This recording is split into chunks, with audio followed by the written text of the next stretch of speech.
Okay, so I did have another thought that I'm sharing with all the Larry supporters is that what if I told you that it wasn't just the fans and it wasn't just the demographic targeted, it was actually the whole world that really needed Larry Stylinson, and for yet another reason. That reason is we needed positive masculinity. So if you think back to the 2010s to 2013s, where I'm in California. I remember just seeing kind of like a constant stream of news stories about boys, men behaving badly, and a lot of them happen on college campuses.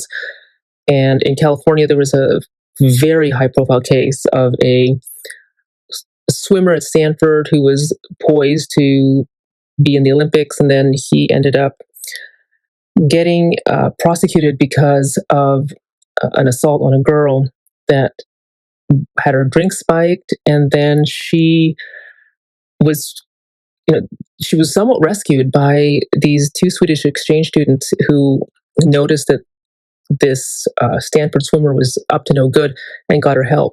And those two people were also young men. And what it is so clear is that we needed the positive masculinity. So the two Swedish exchange students who helped that girl were an example of positive masculinity, because if you want to never be assaulted, never run into an assaulter. It's completely 100% the fault of the person who chooses to do that, because that's their choice. Nobody ever deserves to have their personal liberty and their boundaries violated that badly.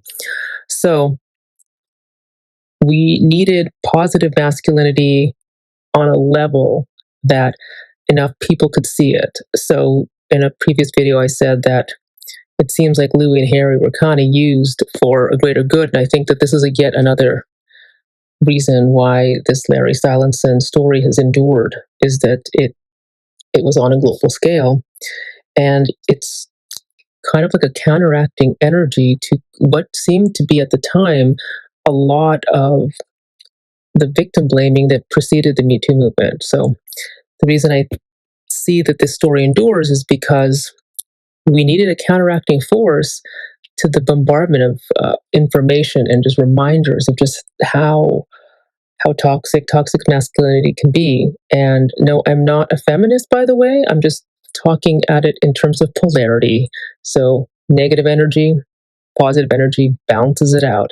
And what none other can be a positive energy than these two.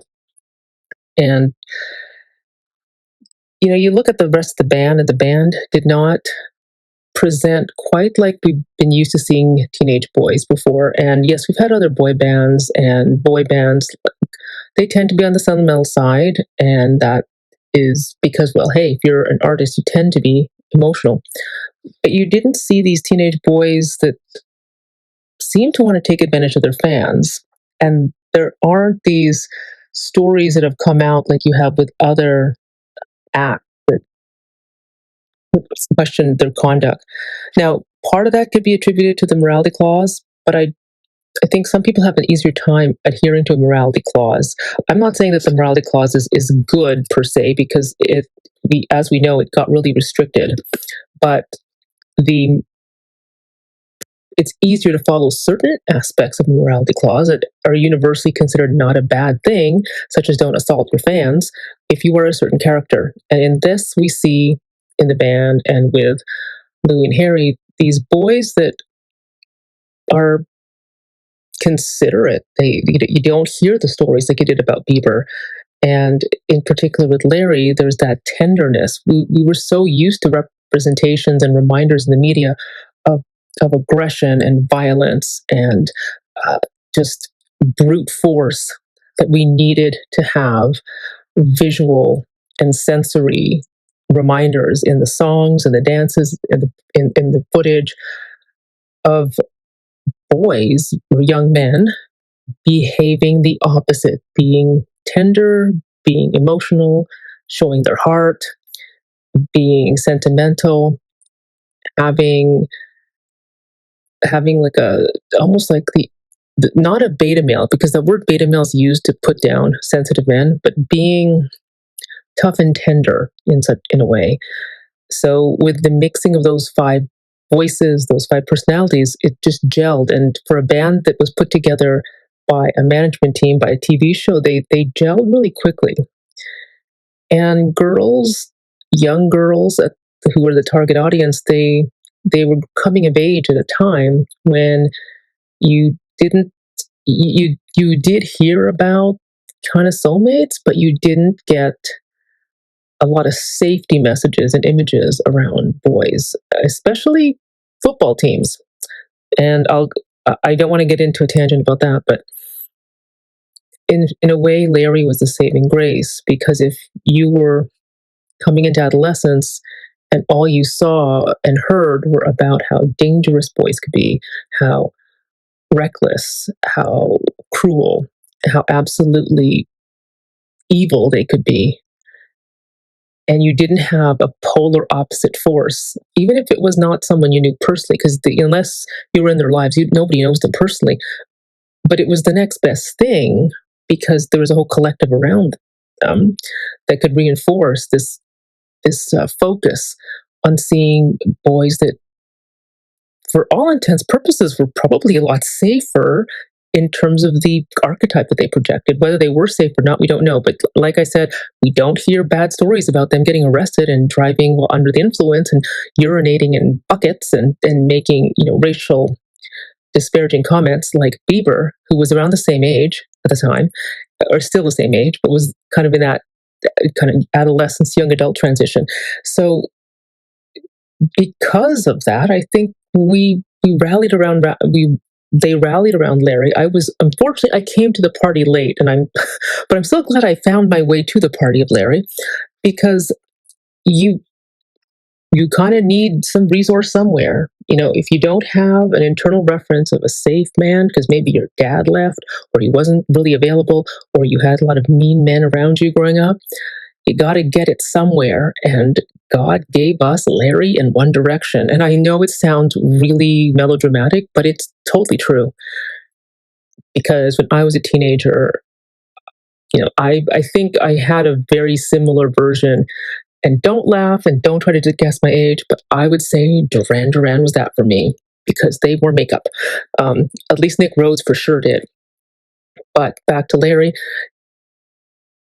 if you have enough imagery, which fortunately the fans who were coming of age did in real time, it's like there's blessing upon blessings of Larry. So this is why, again, Larry is so important to a generation, because as things unfold, it pays dividends, because there's a whole generation that understand what love looks like, that was able to see boys behaving goodly instead of badly, have a reference point of knowing that this is how somebody that truly cares about you acts and looks at you. There's a lot of people who had that. And there's this archetypal struggle that they had against the powers that be, and Simon Cowell and Psycho, and this industry albatross. And you think, wow, it Louis has said love is for the brave. And if you think of all the things Louis has gone through, not just with the band and Harry, but like the losses he's had, he is truly, truly right. I really wish more people knew about Louis, because the man is quite the genius. He is more of a voice of the generation, and they don't know it yet. So luckily, he's got some damn good fans. They both do. But I don't think that if we didn't have Larry, there is so many people out there that would not have a positive reference point and would have been sort of doomed to only see this really negative, brutish, unequal, almost like toxic masculine archetype, and really might have thought that that's the best we got. And I say that really, really lightly, or not like I say that really hesitantly, because it's, if you're not used to seeing positive and healthy forms and sweet forms of love, it's almost hard when it does come around, if you spent a lot of your formative years not exposed to it, because it's not normal for you. And even though it's it's more positive, you might react with an anxiety to it. And I think it's because, at least the devil you know. That saying is so true. So I wanted to also address something about people saying that they don't understand how my execution, how I explain things. Well, first of all, I want to say I'm in the middle of a postdoctorate program. So me talking about Larry, is the one time my mind can actually just think about something fun and just ramble, because the amount of scrutiny that my communications usually goes through is a lot. But I swear to God, Larry's getting me through the Trump administration, and it's getting me through grad school. And also, there is another person that keeps posting. And if the antis don't agree, I don't give a shit if you never agree with me. I don't expect you to agree with me because you're an anti. But don't fucking come on my channel and try to tell me to stop, because, god damn it, there's still free speech in my country. So get lost.